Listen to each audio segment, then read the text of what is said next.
दोस्तों, 14 जुलाई सावन का पहला सोमवार के दिन एक चीज जरूर खा लेना। पूरे साल जमकर पैसा आएगा। जी हां दोस्तों, 14 जुलाई सावन का पहला सोमवार की आप सभी दर्शकों को ढेर सारी शुभकामनाएं। दोस्तों, इस बार सावन का पहला सोमवार 14 जुलाई को है और इस दिन यानी 14 जुलाई सावन सोमवार पर बहुत सारे विशेष शुभ योग का निर्माण हो रहा है। दोस्तों, कई ग्रह नक्षत्र का एक साथ मिलन होने के कारण इस दिन कई सारे राज्य योग सिद्ध का भी निर्माण हो रहा है और इस दिन ब्रह्मा नामक योग बन रहा है और सिद्ध नामक योग भी बनेगा। दोस्तों, भगवान शिव शंभू को सावन सोमवार का महीना बहुत ही प्रिय है और इस दिन अगर आप यह एक चीज खा लेते हैं तो पूरे साल आपको पैसों की किल्लत नहीं झेलनी पड़ेगी। जीवन में खूब धन संपदा आएगी और भोलेनाथ की कृपा आपके ऊपर सदैव बरसती रहेगी। इस दिन आप कुछ करें या ना करें, पर 14 जुलाई सावन का पहला सोमवार के दिन यह फल जरूर खा ले। दोस्तों, हमारे हिंदू परंपरा में सावन का बहुत महत्व है और भक्तों, सनातन धर्म में सावन के महीने का बहुत अधिक महत्व होता है। सावन का महीना हिंदू पंचांग का 5वां महीना होता है। यह महीना भगवान शिव को समर्पित होता है।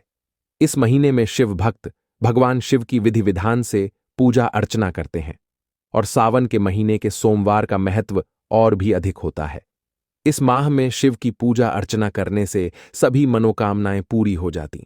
धार्मिक मान्यताओं के अनुसार सावन के महीने में भगवान शिव और माता पार्वती की विधि विधान से पूजा करने भक्त की मनोकामना पूरी होती है। इसके साथ ही सावन के सोमवार व्रत रखने से भोलेनाथ की विशेष कृपा प्राप्त होती है। दोस्तों, सावन के पवित्र महीने का आरंभ 11 जुलाई 2025 दिन शुक्रवार से हो रहा है और सावन महीने का समापन 9 अगस्त को होगा। कहा जाता है, इस सावन के महीने में किसी भी व्यक्ति ने भगवान भोलेनाथ की थोड़ी सी भी पूजा साधना क्रिया कर ली तो उस व्यक्ति के जीवन की सभी मनोकामनाएं पूर्ण हो जाती हैं। उस व्यक्ति के जीवन के हर कष्ट खत्म हो जाते हैं और उस व्यक्ति के जीवन में धन आना शुरू हो जाता है। भक्तों, वीडियो आगे शुरू करें उससे पहले भगवान भोलेनाथ के सच्चे भक्त चैनल की इस वीडियो को लाइक अवश्य कर दें और कमेंट बॉक्स में हर हर महादेव सच्ची श्रद्धा से लिख दें, जिससे कि भगवान भोलेनाथ जी का आशीर्वाद आपको सीधे प्राप्त हो सके।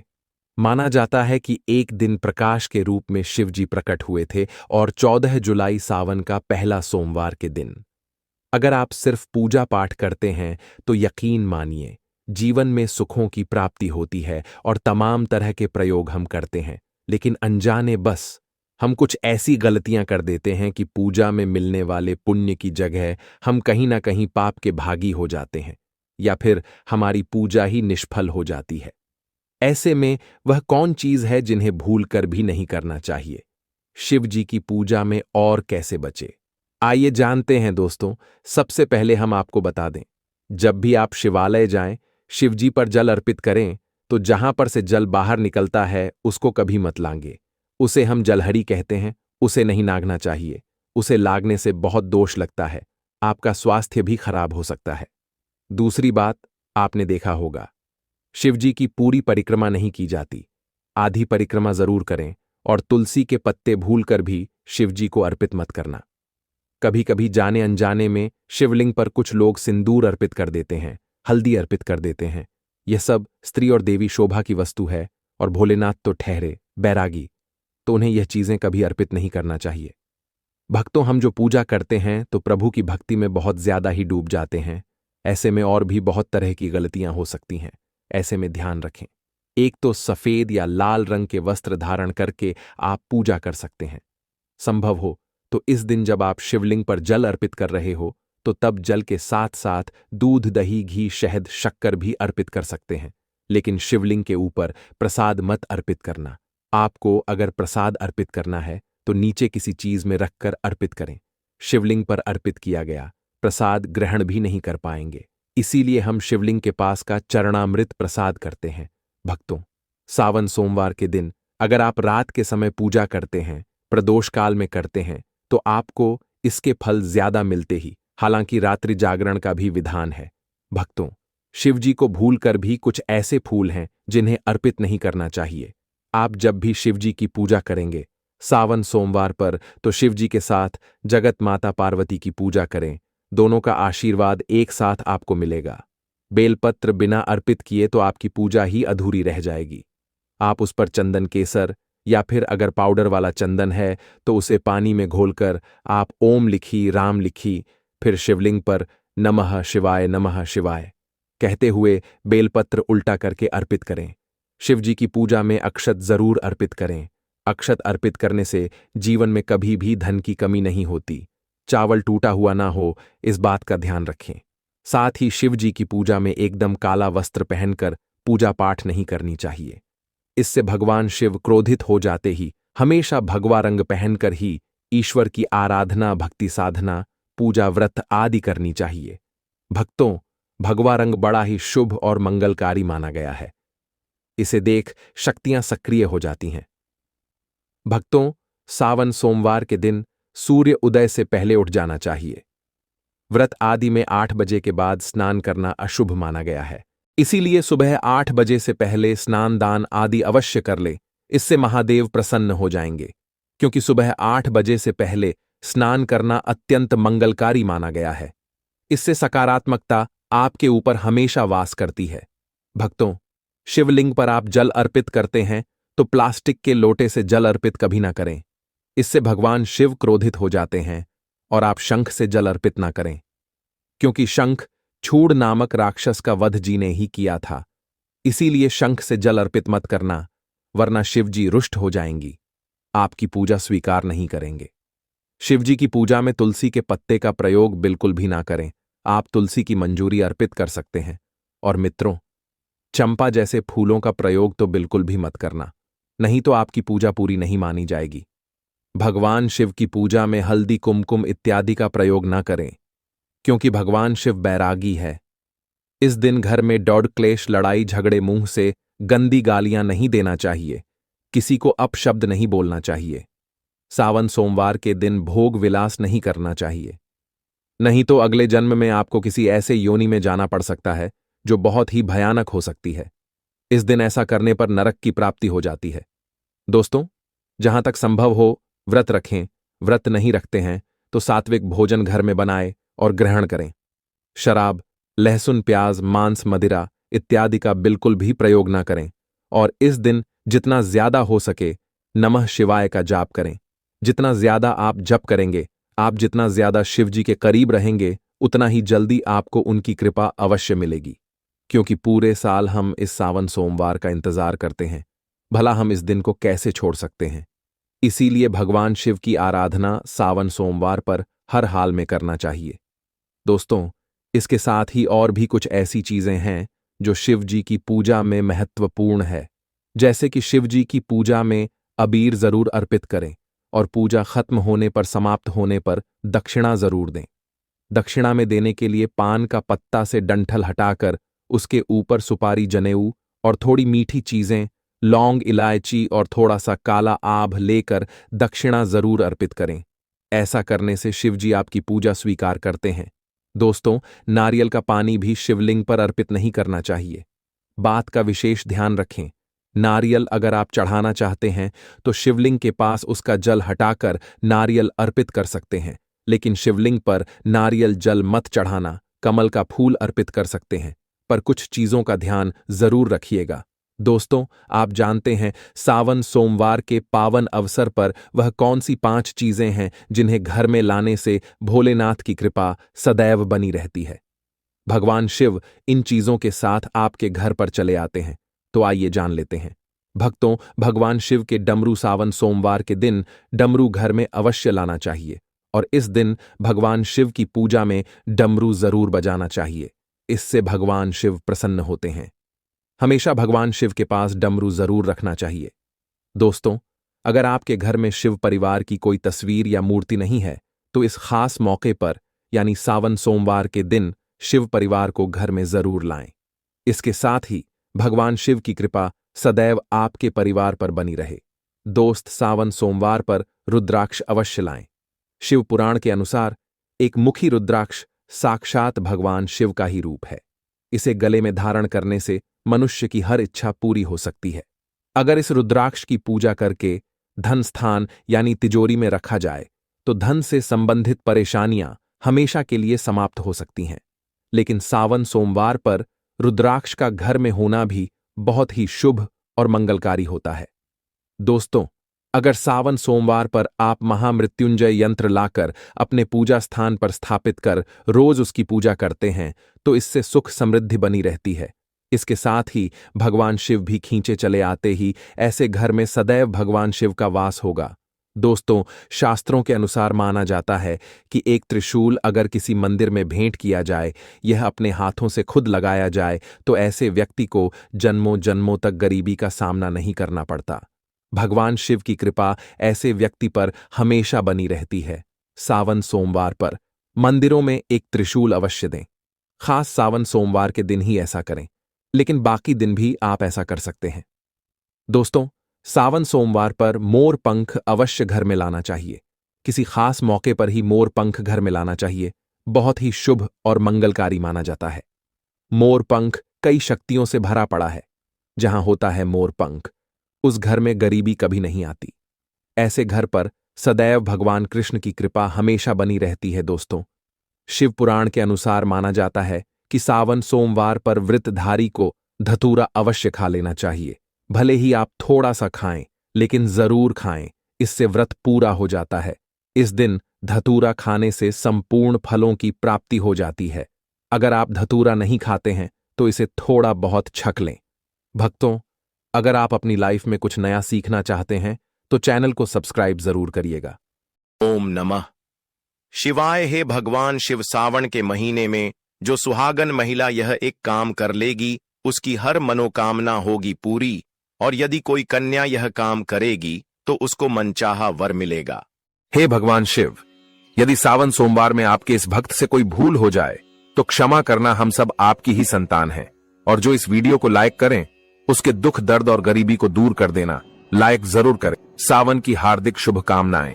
दोस्तों, सावन सोमवार के पवित्र दिन में यहाँ पर बांधे एक जोड़ी हरी चूड़ी 24 घंटे के अंदर में देखे चमत्कार। सावन का जो महीना होता है मर्यादा एवं ये भक्ति का महीना होता है, भक्ति का माह होता है।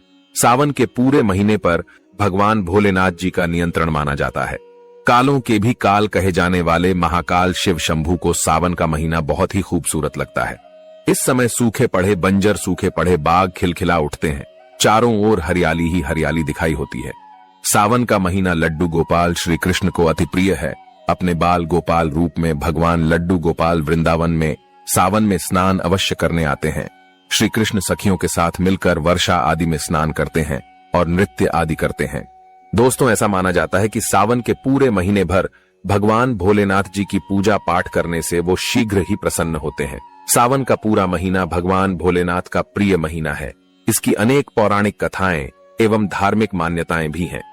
दोस्तों, जनसाधारण लोग किसी और महीने में संयम नियम का पालन करें या न करें, लेकिन सावन के महीने में संयम एवं नियम का पालन जरूर करते हैं। सावन में जो लोग व्रत आदि करते हैं तो उन्हें पूरे महीने भर लहसुन प्याज तथा किसी का झूठा भोजन भी नहीं करना चाहिए, क्योंकि इस समय व्रतधारी भगवान शिव की शरण में होता है। तो आप कोई भी ऐसा पाप न करें जिससे भगवान शिव क्रोधित हो जाएं। तो आज की जो वीडियो है बहुत ही सुंदर है, ज्ञानवर्धक जानकारी है।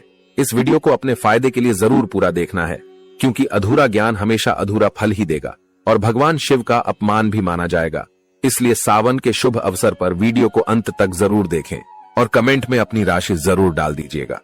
यदि हमारे पास कोई उपाय होगा तो वह आकर हम आपके कमेंट के रिप्लाई में जरूर बताएंगे। सावन के महीने की विशेष महत्व कुछ इस प्रकार से है। दोस्तों, सावन के महीने में ही समुद्र मंथन हुआ था।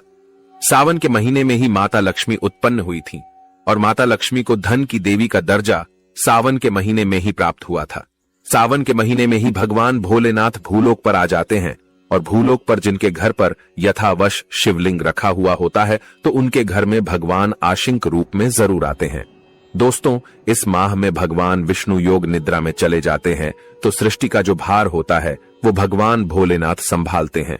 तो आज की जो वीडियो का विषय है बहुत ही सुंदर है कि इस वृक्ष पर बांधे 2 जोड़ा हरी चूड़ी, आपकी हर इच्छा शीघ्र ही पूर्ण होगी। और इस वृक्ष पर सावन में अगर हरी चूड़ी बांधते हैं तो आपकी सभी मनोकामना शीघ्र ही पूर्ण होगी ही होगी और आपका आने वाला समय भी सुगमता पूर्वक से गुजरेगा और कैसी भी आपके जीवन में जो परेशानी चल रही हो वो परेशानी भी समाप्त हो जाएगी। अच्छी चूड़ी सभी समुदाय के लोग पहनते हैं। हिंदू, मुस्लिम, सिख, ईसाई सभी लोग अपने हाथों में चूड़ियां अवश्य धारण करते हैं। कोई इसे बैंगल्स बोलता है तो कोई इसे करें तो कोई इसे चूड़ी आदि बोलता है, लेकिन चूड़ी का महत्व सर्वप्रिय है। देवी देवताओं को अति आकर्षित करने वाली चूड़ियां मानी जाती हैं, खासकर माता रानी जो महिला चूड़ी पहनकर। दोस्तों, अगर आप भी भोलेनाथ के सच्चे भक्त हैं तो कमेंट बॉक्स में ओम नमः शिवाय जरूर लिखना, और अगर आप भोलेनाथ से प्यार करते हैं तो एक लाइक जरूर करेंगे। दोस्तों, भगवान भोलेनाथ जी को ये 3 वृक्ष अत्यंत प्रिय है और इस वृक्ष की पूजा करने से शिव पूजा करने का ही फल प्राप्त होता है। दोस्तों, इस वृक्ष के बारे में शास्त्रों में यह भी कहा जाता है कि मनुष्य जाति के जन्म कल्याण के लिए स्वयं भगवान भोलेनाथ एवं माता पार्वती इन वृक्षों के रूप में भूलोक पर अवतरित हुए थे, अर्थात भूलोक पर जन्म लिया था। तो आइए इस वीडियो में जानते हैं सावन में हरी चूड़ी का महत्व। दोस्तों, हरा रंग सौभाग्य एवं उल्लास का प्रतीक माना जाता है जो मन को शीघ्र ही आनंदित करता है। हरा रंग प्रकृति का वो स्वरूप है। हरा रंग प्रकृति का स्वरूप माना जाता है और माता पार्वती भी प्रकृति है एवं भोलेनाथ को पुरुष माना जाता है। दोस्तों, हरे रंग का उदाहरण कुछ इस प्रकार से है जैसे सावन में भगवान शिव जी को चढ़ाए जाने वाले बेलपत्र, धतूरा, भांग एवं दूब हरे रंग की होती है। दोस्तों, प्रकृति निर्माण करने वाले भगवान भोलेनाथ हरे रंग से अति शीघ्र ही प्रसन्न होते हैं। सावन में जो महिला हरे रंग की चूड़ी पहनती है, हरे वस्त्र धारण करती है, उन्हें अखंड सौभाग्य की प्राप्ति होती है। दोस्तों, इसलिए कहा जाता है जितनी भी माताएं बहनें हैं उन्हें पूरे सावन के महीने में हरे रंग की चूड़ी जरूर पहननी चाहिए, हरे वस्त्र जरूर धारण करने चाहिए। सावन के महीने में जो माताएं बहनें भगवान भोलेनाथ की पूजा करती हैं, शिव पूजा करती है, ऐसी माता बहनों को हरे रंग के वस्त्र धारण करने चाहिए और भूलकर भी सावन के महीने में नीले और काले वस्त्र किसी भी महिला को कदापि नहीं पहनने चाहिए। ऐसा माना जाता है कि इस रंग के कपड़े पहनने से महिला के पति पर कष्ट आते हैं और उनके पति की आयु कम हो जाती है। तो दोस्तों, इस वृक्ष पर किसी भी सावन सोमवार के दिन या सावन में किसी भी समय जरूर बांधे। हरी चूड़ी दुर्भाग्य आपका सौभाग्य में बदल जाएगा। कैसी भी आपके ऊपर परेशानी हो, गरीबी हो, कष्ट हो, कर्ज हो, तकलीफ हो, जीवन में जो परेशानी हो वो सारी समस्याएं समाप्त हो जाएंगी। दोस्तों, केवल एक ही सोमवार के दिन अगर आप ये उपाय करते हैं, हरी चूड़ी इस वृक्ष पर बांधते हैं, तो आपके जन्म जन्मांतर की गरीबी भी मिट जाती है और शीघ्र ही आपके एक ही सोमवार के दिन ये उपाय करने से मनोकामना पूर्ण होगी। तो दोस्तों, वो वृक्ष कौन से है, आइए जानते हैं। प्रथम वृक्ष है शमी का वृक्ष। शमी के वृक्ष के बारे में ध्यान से सुनिएगा। तो शमी का वृक्ष माता पार्वती का एवं भगवान भोलेनाथ जी का मिश्रित स्वरूप कहा जाता है। इसलिए दोस्तों, शमी के वृक्ष को उमा महेश्वर वृक्ष भी कहा जाता है।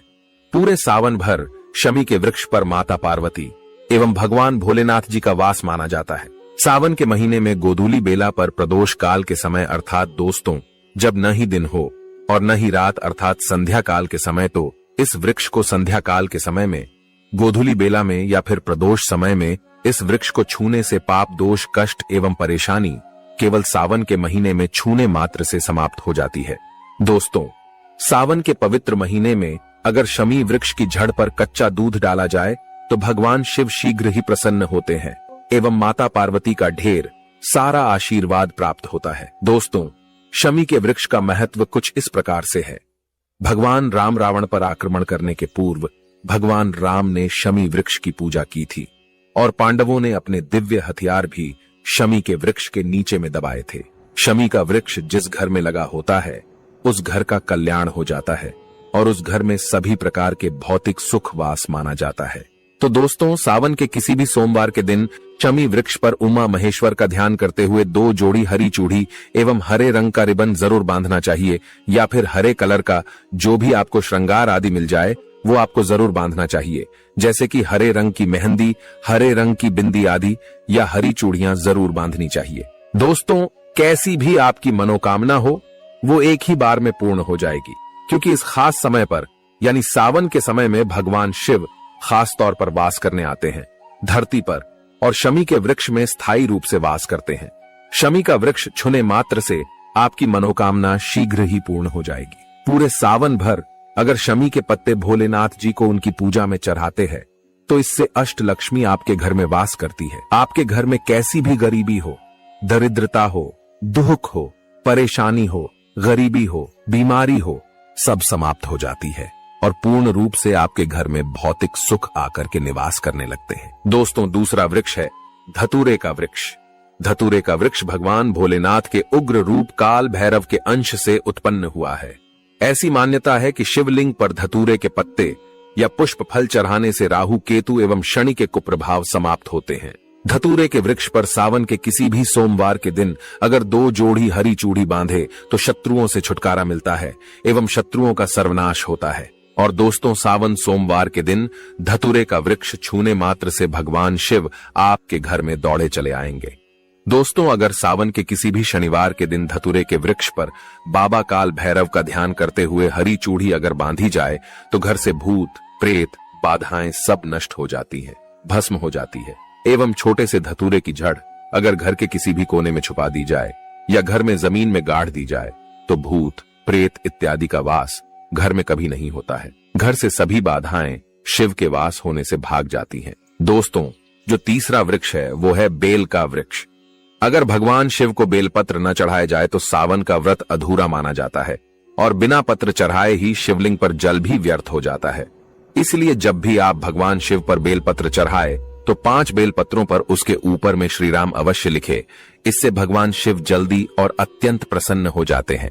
दोस्तों, सावन में बेल वृक्ष छूने से कई तीर्थों का लाभ मिलता है। सावन में इस वृक्ष को क्यों छूना जरूरी है, आइए जानते हैं बेल वृक्ष की महिमा को। बेल का वृक्ष मैं आप लोगों को कई बार कई कथा में बता चुका हूं कि ये जो बेल का वृक्ष है माता पार्वती के स्वरूप कहा गया है। तो ये वृक्ष माता पार्वती के पसीने से उत्पन्न हुआ है। स्कंद पुराण में बहुत ही स्पष्ट तरीके से बताया गया है। इसके पत्ते में शिव और डाली में पार्वती, जड़ में ब्रह्मा एवं तन में विष्णु जी स्वयं रहते हैं।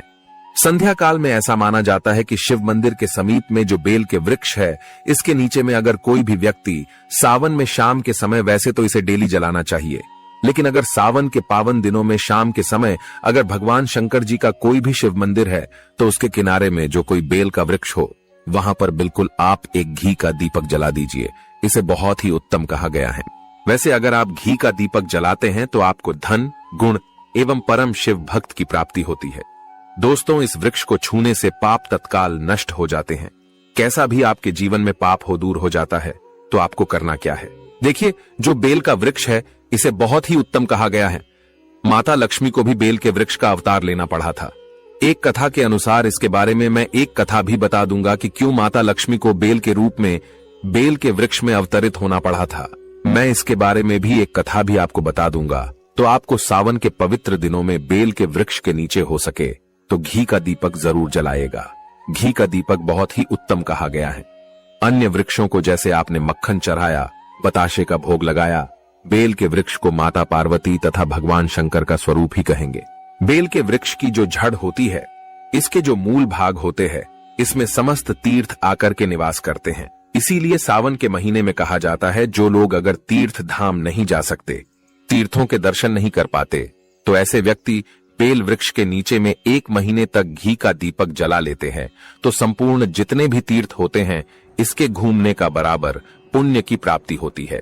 मैं इसलिए सारी जानकारी, गुप्त रहस्य जानकारी बताता हूं जिससे आप सभी दर्शकों को कल्याण हो, दर्शकों की बिल्कुल ही आध्यात्मिक उन्नति हो। सभी को धन की जरूरत नहीं होती, किसी को पुण्य की प्राप्ति की जरूरत होती है, कोई आध्यात्मिक उन्नति करना चाहते हैं। इसीलिए इस प्रकार के छोटे छोटे गुण भरे रहस्य जानकारी वीडियो में बता देता हूं। दोस्तों, अब करना क्या है, सावन के शुभ मंगल दिनों में इस वृक्ष को छूना है। माता पार्वती से प्रार्थना लगानी है कि हे माता पार्वती, आप ही शक्ति स्वरूपा है, लक्ष्मी है, धन की देवी है, आप ही संसार को चलाने वाली देवी है। इस प्रकार से प्रार्थना करते हुए इस वृक्ष को छूना है और बोलना है, मेरी गरीबी मिटाए माता, मेरी निर्धनता को मिटाए, मेरे जीवन में चल रही परेशानियां, सारी परेशानियों को दूर करें। इस प्रकार प्रार्थना करते हुए आपको एक कपूर और एक लौंग को भी जला देना है और एक काम जरूर करना है। जलाने के बाद इस वृक्ष को आपको बोलना है कि मैं भोग स्वरूप आपको धतूरे के पत्ते एवं धतूरे के फल समर्पित कर रहा हूं, आप स्वीकार करें। दोस्तों, इस वृक्ष की जड़ के नीचे में भी आपको धतूरे के फल एवं पुष्प हैं तो पुष्प भी रख सकते हैं। फिर पत्ते रख दीजिए और अब वृक्ष आपको छूना है, प्रार्थना करते हुए कि हमारी गरीबी मिटाए, हमारी निर्धनता मिटाए। बिल्कुल ही आपके जीवन में कभी गरीबी नहीं आएगी। और एक प्रार्थना जरूर करना है।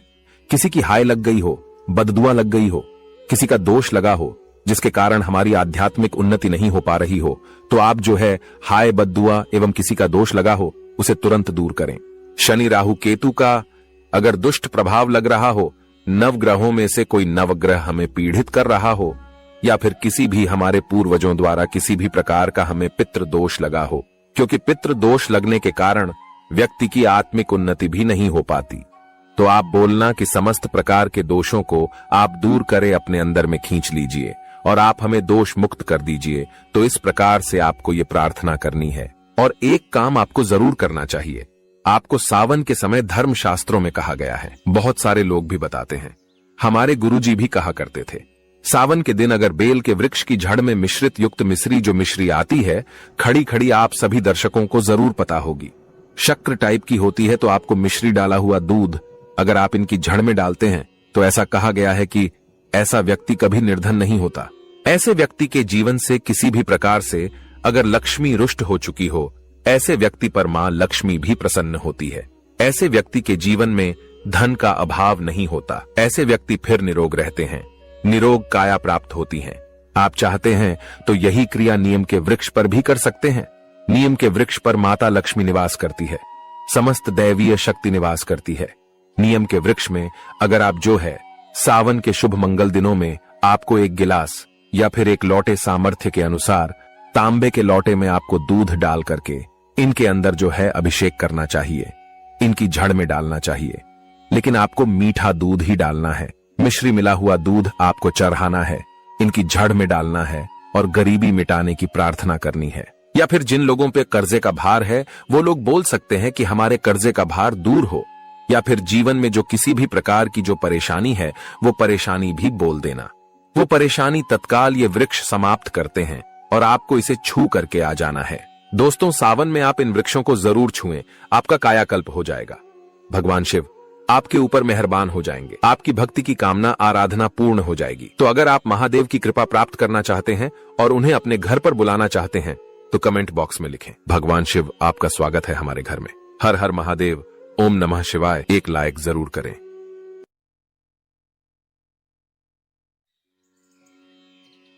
सावन का पवित्र महीना जब धरती पर हर दिशा से हर हर महादेव की गूंज सुनाई देती है, वह समय जब स्वयं भोलेनाथ अपने भक्तों के सबसे निकट होते हैं। उस सावन के किसी भी सोमवार को अगर आप शिवलिंग पर एक चुपचाप किनारे रखी हुई चीज को उठाकर अपने घर ले आते हैं और उसका एक खास तरीका अपनाते हैं, तो आप न केवल दुर्भाग्य को दूर कर सकते हैं बल्कि करोड़पति भी बन सकते हैं। यह कोई काल्पनिक कथा नहीं बल्कि अनेक साधकों द्वारा प्रमाणित अनुभूत प्रयोग है जो अब आपके सामने प्रकट हो रहा है। सावन में सोमवार के दिन जब शिव भक्त व्रत रखते हैं, मंदिरों में बेलपत्र, जल, दूध, शहद और भांग चढ़ाते हैं, उन दिनों मंदिर में शिवलिंग के पास अक्सर कुछ चीजें भक्तों द्वारा अर्पित की जाती हैं जो विशेष रूप से प्रसाद नहीं होती, लेकिन उनका संपर्क सीधे शिवलिंग से होता है। ऐसे में यदि आप सावन के किसी सोमवार को प्रातः ब्रह्म मुहूर्त में स्नान करके स्वच्छ वस्त्र धारण कर शिव मंदिर जाएं और वहां शिवलिंग के पास से चुपचाप कोई भी ऐसी वस्तु उठाएं जो वहां स्वतः रखी गई हो, जैसे बेलपत्र, फूल, चावल, काले तिल या पंचामृत से सिक्त मिट्टी का कण, और उस वस्तु को लेकर घर लाकर अपने पूजा स्थान पर रखें, तो यह वस्तु स्वयं भगवान शिव का आशीर्वाद बन जाती है। और यदि उसी वस्तु को एक लाल वस्त्र में बांधकर अपने धन रखने के स्थान जैसे तिजोरी या गल्ले में रखें, तो बहुत ही शीघ्र आपकी आर्थिक स्थिति बदलने लगती है। विशेषकर यदि आपने यह प्रयोग 3 सावन सोमवार तक लगातार किया हो, तो आपके जीवन में लक्ष्मी जी का आगमन अवश्य होता है। और जो व्यक्ति यह उपाय श्रद्धा से करता है, वह एक नहीं कई स्रोतों से आय प्राप्त करने लगता है। लेकिन ध्यान रखें कि यह प्रयोग पूर्ण निष्ठा, पवित्रता और मौन भाव से करना होता है। न किसी को बताना है और न ही दिखाना है। और अब बात करते हैं कि शिवलिंग पर क्या चढ़ाना चाहिए और क्या नहीं, तो सर्वप्रथम समझिए कि भगवान शिव को जल, दूध, बेलपत्र, भांग, धतूरा, शहद, सफेद चंदन, सफेद फूल, आंख का फूल, पंचामृत इत्यादि अत्यंत प्रिय हैं। विशेष रूप से बेलपत्र तो भगवान शिव के हृदय के समान माना जाता है। उसमें 3 पत्तियां अवश्य होनी चाहिए और वह टूटी हुई नहीं होनी चाहिए। बेलपत्र चढ़ाते समय उसका ऊपरी भाग, नुकीला हिस्सा शिवलिंग की ओर होना चाहिए। वहीं दूसरी ओर शिवलिंग पर तुलसी के पत्ते कभी नहीं चढ़ाना चाहिए, क्योंकि यह श्री हरि विष्णु को समर्पित माने जाते हैं और शिव पुराण में इसका निषेध किया गया है। इसके अलावा हल्दी, केसर, शंख का जल, नारियल जल और कभी भी फूल जो मुरझाए हों, टूटे हों या किसी और पूजा से बचे हुए हों, उन्हें भी शिवलिंग पर चढ़ाना वर्जित है। खासकर तामसी वस्तुएं जैसे मांस, मदिरा या प्याज लहसुन से बनी चीजें शिवलिंग के पास भी नहीं जानी चाहिए। अगर ऐसा कोई व्यक्ति करता है तो वह शिव का रुष्ट स्वरूप भैरव का क्रोध झेल सकता है। अतः सावधानी और श्रद्धा दोनों ही आवश्यक हैं। और जब भी शिवलिंग पर अर्पण करें तो एयूएम नमः शिवाय या महामृत्युंजय मंत्र का जाप करते हुए करें। और सोमवार के दिन कच्चा दूध अभिषेक के लिए प्रयोग करें, लेकिन वह उबला हुआ नहीं होना चाहिए और उसमें कोई खटास या मिलावट नहीं होनी चाहिए। वहीं अभिषेक के लिए जल भी गंगा जल या कुएं का शुद्ध जल होना चाहिए। इस दिन शिवलिंग को स्पर्श करते समय अपने मन को पवित्र रखें, क्योंकि कहा गया है कि शिव तो भाव के भूखे हैं, धन या वस्त्र से नहीं बल्कि आपके समर्पण से प्रसन्न होते हैं। इसीलिए यदि आप इस सावन सोमवार को नियम पूर्वक व्रत रखें, ब्रह्म मुहूर्त में उठकर शिवलिंग का अभिषेक करें और उपरोक्त बताए अनुसार शिवलिंग से जुड़ी कोई वस्तु लेकर उसे अपने घर के धन स्थान पर स्थापित करें, तो समझ लीजिए आपके जीवन का भाग्य बदलना निश्चित है। यह कोई तंत्र मंत्र नहीं बल्कि शिव तत्व की कृपा है, जो उनके संपर्क में आई वस्तु से प्रकट होती है।